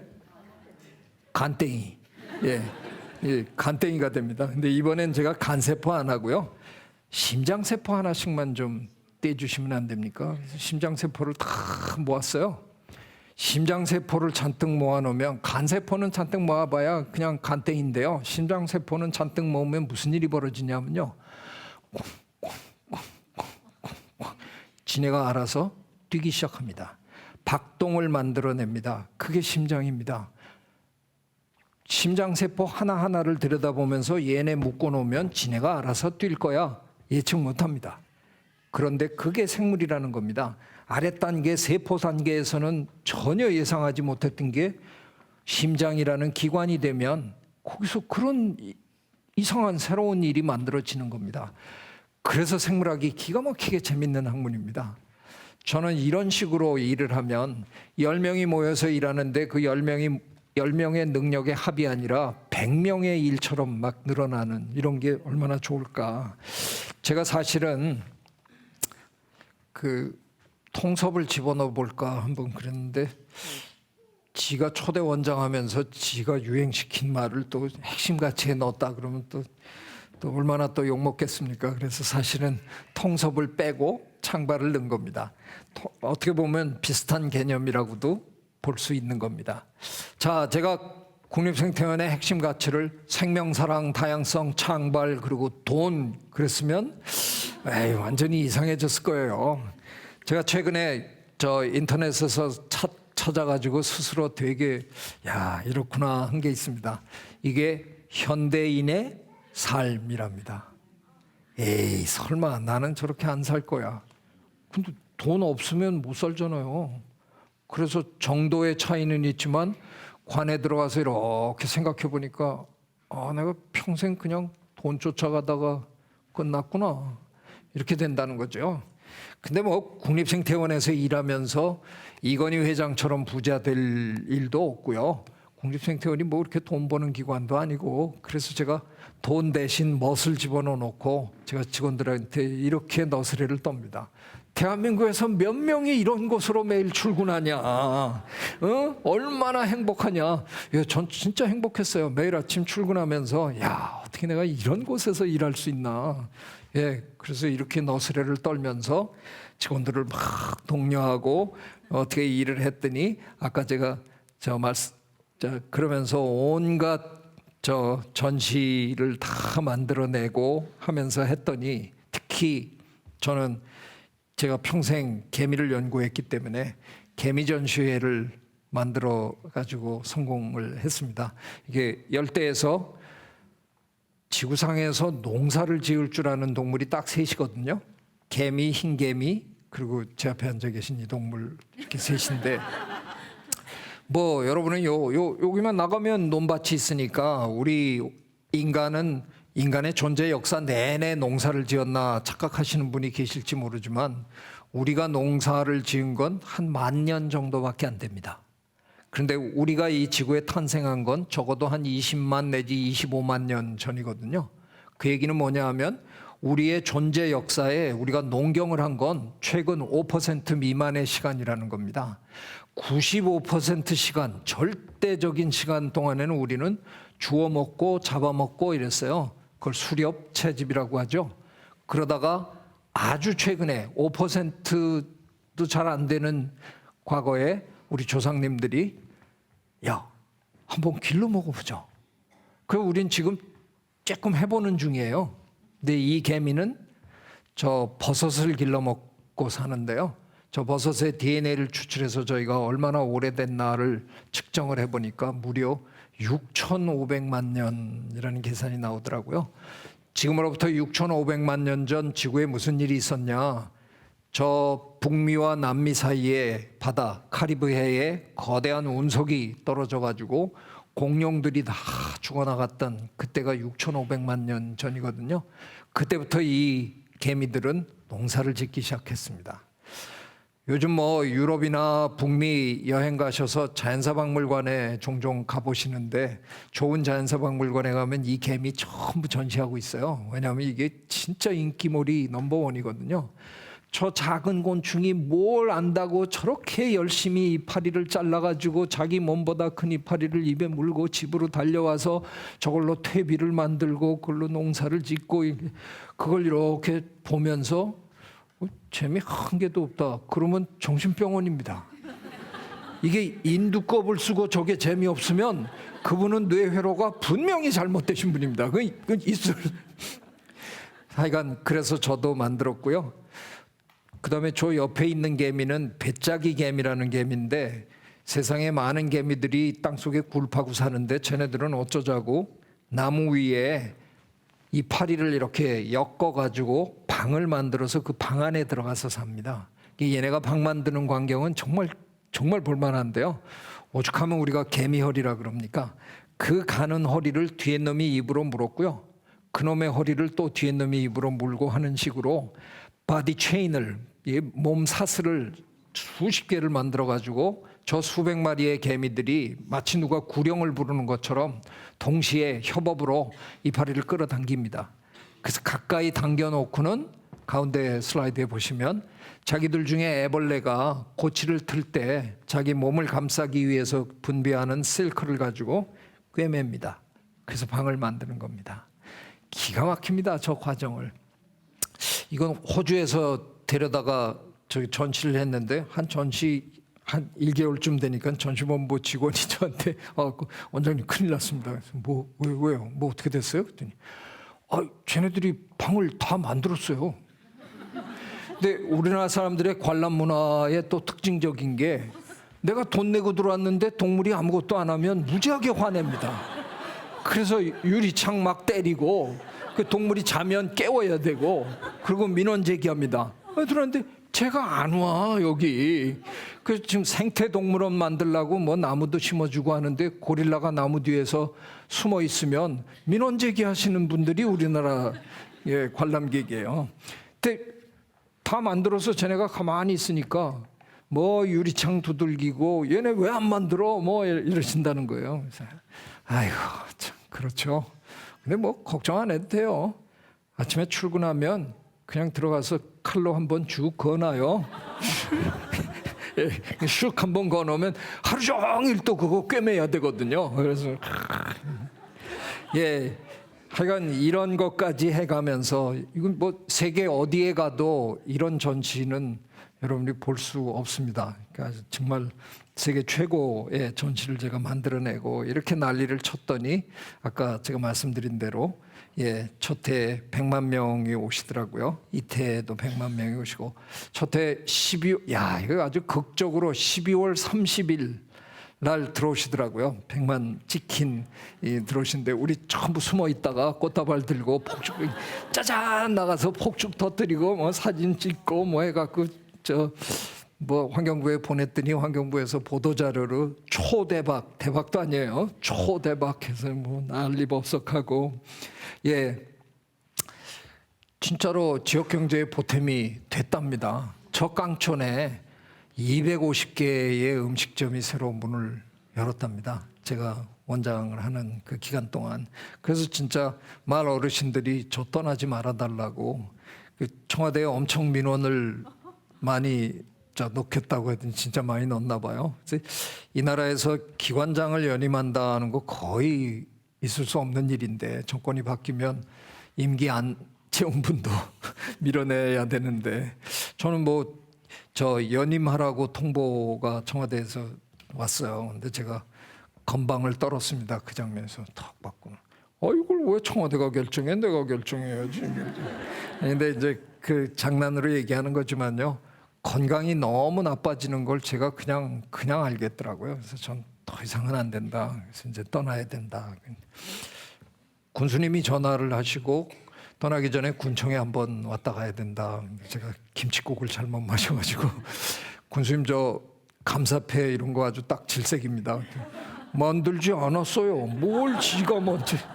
그래 갔는데 진짜 군청 그 강당에 뭐 군청 직원들 전부 일손 놓고 다 모이고 진짜 마을 어르신들이 꽃다발 들고 막 오신 거예요. 아이고 들어가면서 벌써 이제 울렁울렁하는데 미치겠는데 나오라 그러더니 군수님이 분명히 감사패는 아니더라고요. 조그만 명함 박스 같은 걸 주면서 열어봐라. 열었는데 명예 군민증.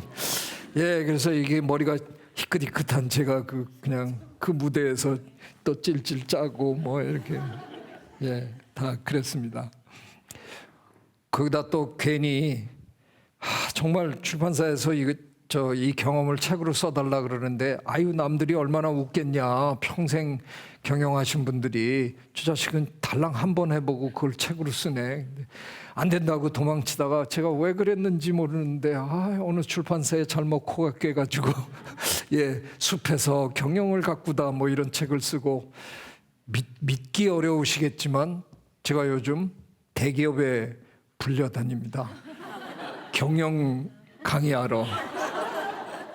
그러더니 한 석 달 전인데 양복 입은 세 분이 제 방에 쳐들어오셨어요. 약속도 안 하고 똑똑하더니 교수님 어떻게 잠깐 뵐 수 있을까요? 그래서 아니 누구시냐고. 어쨌든 뭐 들어와서 앉으시라고.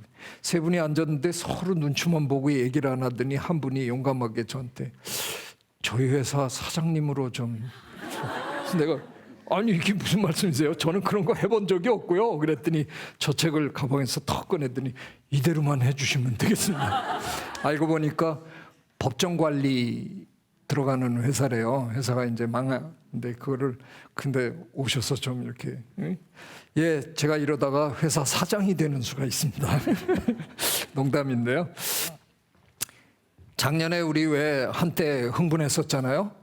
타임지는 연말에 그 해의 인물을 뽑습니다. 근데 우리 BTS가 그 해의 인물이 될지도 모른다. 뭐 이래가지고 한때 막 이제 했는데 안 되긴 했는데 뭐 그래도 금년에 될지도 모릅니다. 이 상태로 가면 뭐 금년에 잘하면 됩니다.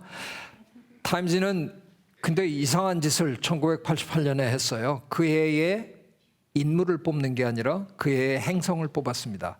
Person of the Year가 아니라 Planet of the Year를 뽑았는데 누가 뽑혔냐? 지구가 뽑혔습니다. 지구가 걱정스럽다. 그러니까 우리가 지구의 환경을 걱정한 건 오래된 일입니다. 1988년에 이미 그 타임즈가 이 정도 할 때면 그 보통 문제가 아니죠. 그랬던 게 이제 아까도 제가 말씀드린 대로 기후변화라는 아마도 우리가 겪어본 환경 문제 중에서는 가장 막강한 환경 문제가 우리에게 이제 터진 겁니다. 근데 거듭 말씀드리지만 기후변화만 중요한 게 아니라 기후변화로 인해서 사라질 생물들 이 문제가 훨씬 중요하다는 겁니다. 그 물리학자인 아인슈타인 선생님이 그런 말씀을 하셨다고 헛소문이 나 있는데 어떤 분이 뭐 또 찾아보시더니 가짜 뉴스라고는 하시더라고요. 근데 어쨌든 가짜 뉴스라도 참 대단한 꿀벌이 사라지면 4년 안에 인류가 멸종한다라고 라는 말씀을 하셨다고 뭐 하여간 가짜 뉴스인지 하여간 있는데요. 지금 전 세계적으로 꿀벌이 엄청나게 빠른 속도로 사라지고 있습니다. 뭐 이 지역엔 여러분이 경험하신 분이 계실 텐데 우리나라에 지금 토종벌은 양봉은 그래도 좀 살아남았는데 토종벌은 거의 다 사라졌습니다. 꿀벌이나 토종벌이나 이 벌들이 수분을 책임지는 게 우리 농작물의 80%거든요. 그럼 벌이 사라지면 그냥 식량 대란이 벌어집니다. 그러면 인류가 겪을 그 어마어마한 재앙은 이루 말할 수가 없습니다. 전 세계에서 아마 대한민국이 제일 먼저 거꾸로질 겁니다. 왜냐하면 대한민국이 식량의 해외 의존도가 전 세계에서 제일 높은 나라입니다. 우리는 거의 모든 걸 사 먹습니다. 쌀하고 계란 빼놓고 거의 모든 걸 해외에서 사 먹기 때문에 식량 대란이 벌어지면 제일 먼저 당할 나라가 대한민국입니다. 이 문제가 굉장히 심각한 문제인데 이게 기후변화 때문에 굉장히 빠른 속도로 이제 우리를 엄습할 겁니다. 지구의 역사에 한 5번 정도의 대절멸 사건이 있었습니다. 그 마지막 가장 가까운 때 벌어진 게 아까 제가 말씀드린 6,500만 년 전에 벌어졌던 공룡을 싹쓸이했던 그건데요.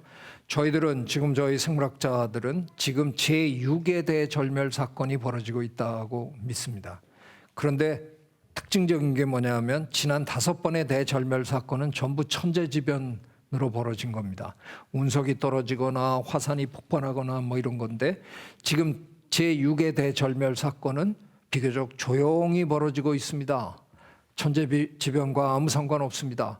지구에서 거의 막둥이 격으로 태어난 영장류 중에 하나 호모사피엔스라는 인간이라는 얄궂은 영장류, 막대 먹은 이 영장류가 저지르는 장난질 때문에 벌어지는데 다 벌어지고 나면 역대 최대 규모일 거라는 겁니다. 이건 아니라는 겁니다. 이럴 수는 없습니다. 우리 인간이 이런 짓을 하고 살 수는 없다는 겁니다. 유엔은 해마다 그 해를 무슨 해로 정합니다. 2010년을 국제 생물 다양성의 해로 정하고 일을 해봤는데 생물 다양성 문제는 참 어렵습니다. 기후 변화는 그나마 문제를 알리기는 쉬웠어요. 과학자가 먼저 떠들 필요가 없습니다. 내가 진주에서 40년 살았는데 내 이런 날씨는 처음이다 얘기하시잖아요. 그럼 우린 옆에서 기후 변화입니다. 그럼 글쎄 기후가 옛날 같지 않다니까 금방 이해하십니다. 그런데 우리가 일 나갈 때 북극곰이 우리 눈앞에서 죽는 걸 보는 게 아니라서 가끔가다 저 같은 사람이 북극곰이 큰일 났어요. 그럴 때만 잠시 생각하시는 거예요. 그래서 생물 다양성 문제는 너무 어려워요, 알리기가. 그래서 유엔이 2010년 열심히 해봤는데 별 볼 일 없어가지고 아주 이례적으로 10년을 2011년부터 2020년까지 10년을 생물 다양성 10년으로 정했어요. 우리말로는 우리가 그냥 10년 하지만 영어에는 아예 단어가 있습니다. decade라는 단어가 있어서 생물 다양성의 decade다. 열심히 했는데요. 지금 2019년이에요. 또 내년이면 끝이에요. 지금 돌이켜 보니까 또 한 게 없네요. 이룬 게. 그래서 저희 요즘 모여서 뭐 하는 줄 아세요? 생물 다양성의 100년 준비하고 있습니다. 영어에 또 100년이라는 단어가 따로 있거든요. 센테니얼이라는 단어가. 그래서 데케이드 빼고 하자 지금 이제 작당들을 저를 포함해서 하고 있는데 참 한심합니다. 이게 아무리 해도 이게 참 하기가 너무 힘든. 근데 다행히 그 지금 IPCC라는 기후 변화에 관한 국제 협의체의 회장, 저 사무총장님이 우리나라 분이십니다. 이회성 박사님인데 여러분이 아시는 정치인 이회창 씨의 동생이십니다. 정말 좋은 일을 지금 하고 계시고요. 저분의 저 리더십으로 2018년 작년에 인천에서 그동안 우리가 2도 그 상승 온도를 2도로 잡아보려고 세계 지도자들이 모여서 토의는 했는데 2도 가지고는 너무 안 됩니다. 그래서 저희 생물학자들은 2도 하다 보면 생물 다양성 절반 날아간다. 그리고 막 걱정을 했더니 외성 박사님이 세계 이 지도자들을 전부 설득해서 1.5도로 낮춰 주셨습니다. 이건 뭐 굉장한 쾌거입니다. 근데 1.5도도 참 이혜성 박사님한테는 너무 죄송한데 1.5도 정말 잘하셨어요. 근데 저것도 안 됩니다. 저희가 지금 또 그러고 있습니다. 답답하실 텐데. 이분 누군지 아시나요? 네, 제인 그달 박사님 저 침팬지 오래 연구하시고, 네. 제가 어쩌다가 제인 그달 박사님이랑 친해져서 한 5년 전에 같이 생명다양성 재단이라는 걸 만들었습니다. 재단을 만들고 제일 먼저 한 일이 서울 대공원에 불법으로 붙들려서 돌고래 쇼를 하던 제돌이라는 돌고래를 제주 바다로 다시 돌려보내자 하는 시민운동이 일어나고, 제가 이제 어쩌다가 그 시민위원회 위원장이 돼서 저희를 1년 2개월 동안 정말 혼신의 노력을 다해서 했습니다. 왜냐하면 제가 이건 약간의 실수도 용납 안 될 거다. 만약 저 아이를 돌려보냈는데 저 아이한테 무슨 조금이라도 나쁜 일이 벌어지면 이 땅에서 더 이상 이런 일은 우리가 아마 못할 거다. 그래서 제가 정말, 저는 주변에 같이 일하는 사람 득달하는 성격이 아닌데 이 위원회만큼은 제가 그냥 막 진짜 하여간 절대로 실수하면 안 된다. 그래서 저희가 해서 성공했습니다. 저희가 5마리를 내보내줬는데 그 5마리 지금 다 정말 잘 살고 있습니다. 저는 이참에 돌고래 연구를 하려고요. 돌고래 보내주는 제돌이의 등지느러미에다가 번호를 탁 하나 1 하고 새겨줬습니다. 왜냐하면 야생에서 저렇게 나갈 때 누가 누군지를 알아야 저는 연구가 가능하거든요. 근데 저거 할 때 반대가 많았어요. 동물 학대다 이런 반대했는데 제가 그냥 독재를 했어요. 했는데 지금은 잘했다고 다들 해줍니다. 지금 제주도에 가시면 돌고래 생태 관광이 아주 활성화되어 있는데요. 배 타고 나가면 돌고래들이 수십 마리가 옆에서 같이 팍팍 튑니다. 정말 볼만한데 제가 1번 안 달아줬으면 생태 해설사가 기껏 할 수 있는 얘기가, 여러분 어쩌면 이 중에 제돌이가 있을지도 모릅니다, 이렇게밖에 얘기 못 하잖아요. 그럴 필요가 없어요. 그냥 뛰면 그냥 보입니다. 100m 떨어진 데서 튀어올라도 보입니다. 제가 이따만하게 새겨줬거든요. 저 1번 단놈이 하나 같이 여러 마리 숲에서 탁 올라오면 그 배전 난리 납니다. 진짜 모두 소리 지릅니다. 제돌이다 제돌이다. 어떤 분은 만세 부르시고 정말 신기하게 많은 분들이 눈물을 흘리십니다. 그 제돌이가 자연의 대사 역할을 정말 잘하고 있습니다. 이 정도가 아니고요. 저희가 5마리를 내보낸 중에서 3마리가 암컷이었는데요. 춘삼이, 삼파리, 어떻게 여성 이름을 그렇게 지어놨는지. 복순이는 여성 이름 같은데 3마리가 나가서 전부 새끼를 낳아서 기르고 있는 게 우리 연구진이 확인해서 올렸는데, 이거를 내셔널 지오그래픽이라고 아주 세계적인 잡지 있죠. 내셔널 지오그래픽에서 다시 대서특필을 해줬어요. 세계 최초다. 세계 최초인가? 제 생각에 최초는 아닐 거예요. 다른 나라에서도 돌고래 많이 내보냈거든요. 근데 다른 나라에서 돌고래 내보내면요, 저 중바다로 나가서 못 찾아요. 근데 우리나라 제주도에는요, 지금 한 120마리 정도 사는데 한 놈도 어디 안 갑니다. 그냥 제주도를 뱅뱅 돕니다. 그래서 우리도 나가서 돌다 보면 반드시 만납니다. 그래서 우리는 확인이 가능했던 거고요. 다른 나라는 확인이 안 된 겁니다. 그런데 어찌됐든 우리가 가둬서 기르던 아이를 야생으로 내보냈는데 그 아이가 나가서 새끼까지 낳아서 기르고 있다? 완벽하게 성공했다라는 거거든요. 그래서 지금 세계 많은 나라에서 돌고래를 야생으로 돌려보내는 일을 하는 사람들이 저희가 만든 프로토콜을 사용하기 시작했습니다. 객관적으로 완벽하게 성공한 한국 그만 따라가면 된다. 그래서 제주도에 와서 배워가기도 하고, 그래서 너무나 자랑스럽습니다. 제가 이제 강의를 마치도록 하겠습니다. 저는 비교적 건강해서요. 아직도 좀 더 살다가 가야 되는데, 그래서 미리 이런 얘기하기는 좀 쑥스럽지만, 살면서 해온 일 중에 가장 자랑스러운 일이 뭐냐라고 물으면 제가 한 그 많은 연구 이런 거 다 때려치고요. 저는 이 일이 제가 이 세상에 태어나서 한 일 중에 가장 자랑스럽습니다. 왜? 저 대단한 동물에게 제가 자유를 선사했잖아요. 그것도 5마리나. 네, 고맙습니다. 지금 집에서 강아지 기르고 계시죠?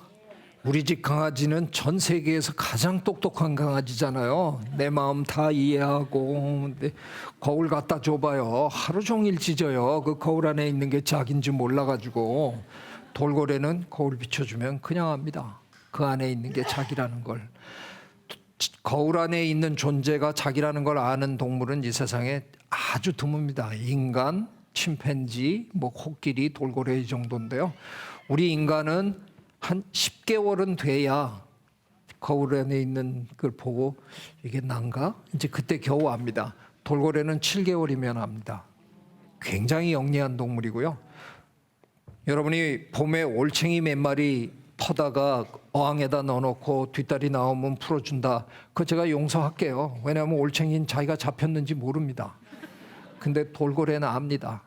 그래서 이 세상에 저 돌고래 쇼하는 돌고래들은 전부 우울증을 앓고 있습니다. 잡혔다는 거에 대해서.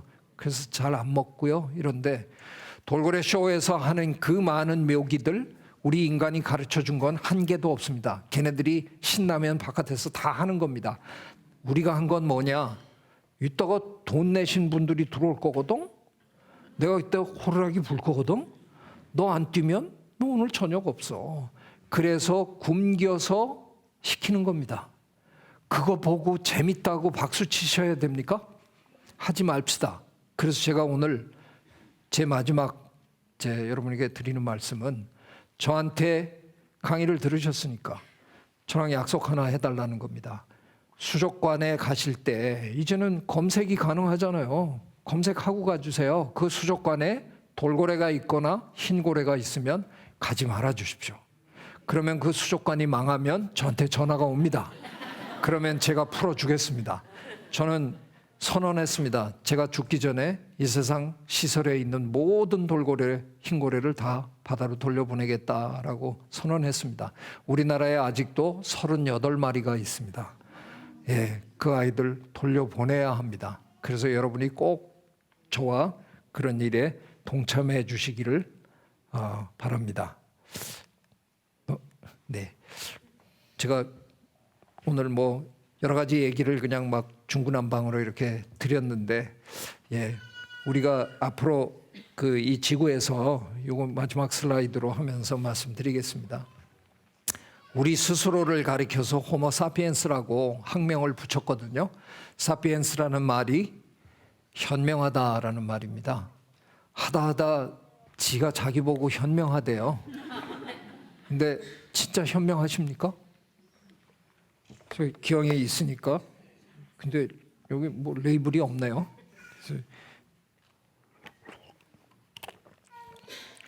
대한민국의 수돗물은요, 전 세계에서 가장 깨끗한 물입니다. 세계 대회에 나가서 항상 최고 등급을 받아옵니다. 근데 여러분은 지극히 현명하시다는데 편의점에 가서 누가 꾸정물을 페트병 안에다 넣어놓은 걸 돈을 주고 사드세요. 그냥 집에서 틀면 더 깨끗한 물이 나오는데, 제가 이거 여러 번 해봤거든요. 블라인드 테스트라는 거.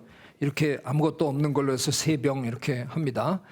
저 수돗물, 그리고 삼다수, 그리고 그 비싸다는 에비앙 이렇게 했는데, 시작하기 전에 왜 수돗물 안 드세요? 그러면 냄새가 나서요. 맛이 없어서요. 깨끗한 것 같지 않아서요. 근데 하면 제가 3번 해봤는데요. 지난 10년 동안 수돗물이 저 3번 다 1등 했어요. 왜 이걸 택하셨어요? 이게 수돗물인지 모르는 상황에서. 맛이 있어서, 깨끗한, 냄새가 좋아서. 실제로 수돗물이 훨씬 깨끗합니다. 아비앙은 저 스위스 어디 호수에서 퍼오는 건데요. 저는 아직 못 가봤는데 굉장히 깨끗한 호수라 그러더라고요. 깨끗하다고 칩시다. 근데 그걸 퍼가지고 바로 다음날 우리 집으로 배달하나요? 아닙니다. 큰 통에다 넣어가지고 바다로 끌고 가서 더 큰 통에다 부어가지고 배 타고 우리나라에 와서 작은 통으로 옮기고 그래서 끝에는 요만한 데 해갖고 그게 우리 동네 편의점에 있어요. 편의점에서 전화 오잖아요. 아비양 들어왔습니다. 사가세요. 그래요? 거기 얼마나 오랫동안 앉아 있었는지 모르잖아요. 어느 날 가서 사서. 그러니까 호수에서 퍼서 내 입으로 들어올 때까지 2달이 걸렸는지 뭐 어떤지 모릅니다. 물은 가두면 썩습니다. 제가 그래서 MB 대통령님한테 하지 말라고 그렇게 하다가 제가 혼났지만 물은 가두면 썩는 겁니다. 이 썩은 물을 돈 내고 사 드시는 여러분 현명하십니까? 저는 동의 못합니다. 그러느니 현명하다는 자화자찬 집어 던지고 이 지구를 다른 생물들과 함께 공유하겠다는 마음으로 공생인으로 거듭나시기를 저는 여러분에게 진심으로 바랍니다. 장시간 경청해 주셔서 고맙습니다.